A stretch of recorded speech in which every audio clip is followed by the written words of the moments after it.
My controversial opinion is that if women as a whole would stop being so desperate, and you know what I'm talking about, if women as a whole would just stop being so desperate, so many problems would just resolve themselves. The fact that you can't even be single for more than a month, 2, 3, 4 months, a year, and that you'll just take any guy because you just don't want to be alone, that's a problem. It's not okay to be a loser. It's not okay to be a piece of shit. It's not okay to cheat. And the fact that you guys are dating these men and giving them pussy and sleeping with them, you're letting them think that it's okay to be like that. Like, if you would literally just stop sleeping with these men, like literally just stop, they would change 100%. They would do anything for pussy, anything. We can literally decide as women, like, whose genetics gets to live on and whose don't. You can literally decide if a man's entire DNA lineage will survive or not. He could die alone with no pussy, no kids,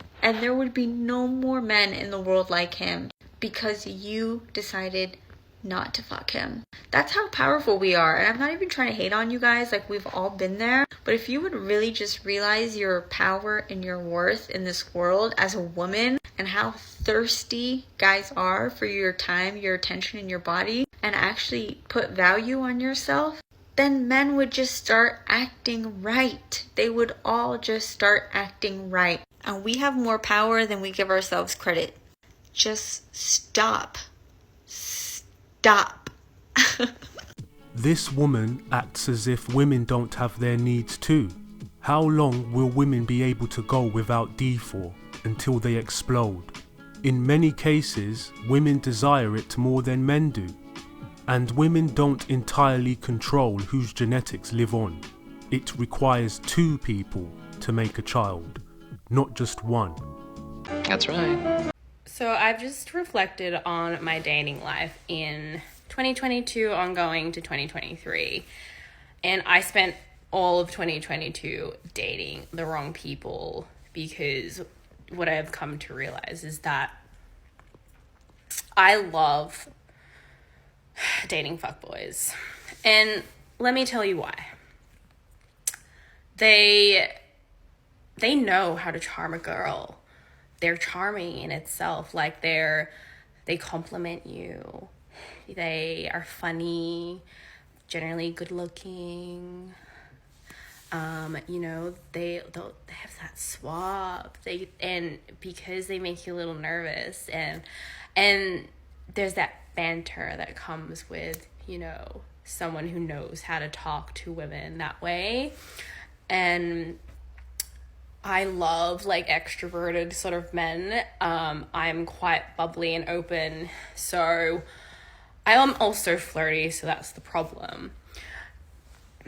And I'm just finding it really difficult to find someone who is on that same level. It's funny. It's not as a form of entertainment, but, like, match your level. I've always dated guys who were, like, quite the opposite of me, and it just never worked out because we're just too different to the point where we just annoy each other. So I'm just trying to look for something different in 2023.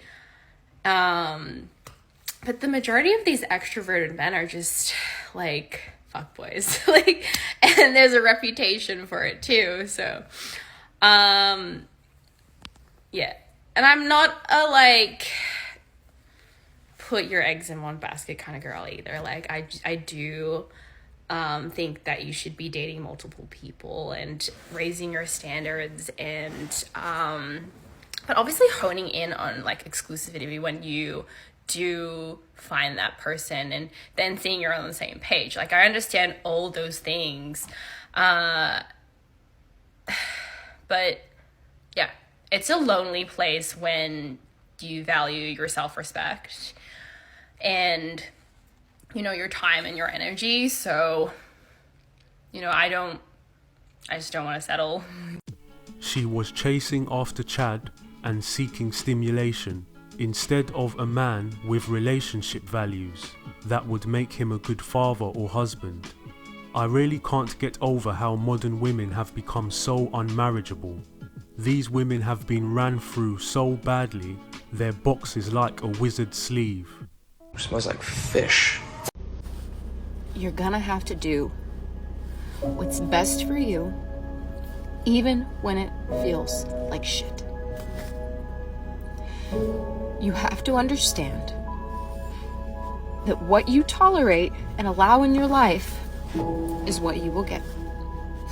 When someone shows you who they are, when someone shows you that they don't care, when someone manipulates you, when someone is back and forth with you, hot and cold with you, whatever the circumstances may be, walk away. Do what you have to do. And it's not going to feel good. It's going to hurt because there's a bond there. There's some sort of bond there. I understand. But you have to. You have to. You can't continue to let people walk and stomp all over your heart and make you feel badly about yourself because they are unhealed. You can't do it. It's not fair to you. It's not even fair to them. Take a stand for yourself. Even when it hurts to let go, take a stand for yourself and walk away. It looks like this woman was getting used by narcissistic Chad for a very long time, and now she finally got the courage to walk away. This is another alpha widow in the making, and she'll probably try to find a beta bucks male to pick up the pieces.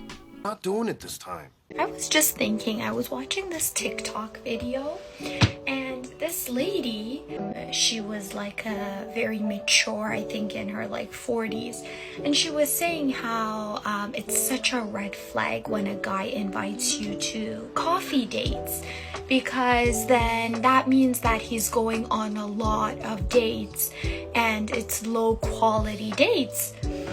I think the cheapest dates to invite somebody out is like to have a coffee, and that really shows that the person is going on very low quality dates and they're going with everybody. That's why they just want to grab a coffee and, you know, want to see you and want to see if you look like your picture. I always thought, you know, it's the easy way out. Like, you just meet the person, have a coffee. If you don't like them, then you don't have to stick around for the whole dinner. But then, most of the time when we are already going on coffee dates, we kind of already know that we're not really interested in the person. So if the person's inviting you to these coffee dates, then probably he's going out with so many girls that don't interest him, but he's trying to see like his luck. So actually, I totally agree with her. I would like you guys to comment your thoughts below about what you think when a guy invites you to a coffee date. And if you agree with me or with this lady that this is a huge red flag. Another example of women who have hit the wall trying to poison younger women to be like they are.